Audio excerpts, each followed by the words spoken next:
আজকে আমি একজন আহত সৈনিক। গত কয়েকদিন ধরে দেখেছেন যে আমার উপর চতুর্দিক থেকে মিসাইল নিক্ষেপ করা হচ্ছে। আমি কোনো অ্যান্টি মিসাইল ইউজ করব না।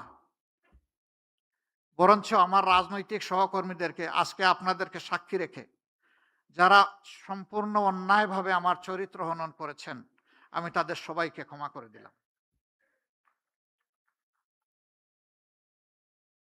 কারণ আমার রক্ত এবং মেজাজের সাথে প্রতিশোধ মানায় না, যায় না।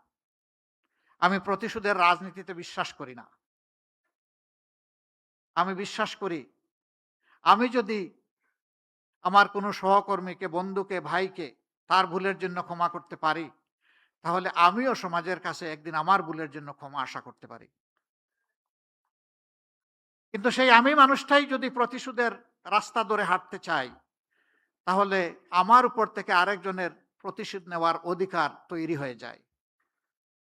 এই প্রতিশোধ, প্রতিহিংসার রাজনীতি করে, করে আমাদের সমাজকে, দেশকে অনেক ক্ষতি করে ফেলেছে। ওই পিছনের রাজনৈতিক কালচার আর ধারণ করে চলতে চাই না। ওগুলাকে সম্পূর্ণ পিছনে ফেলে যুব সমাজের হাত ধরে এখন সামনে এগিয়ে যেতে চাই।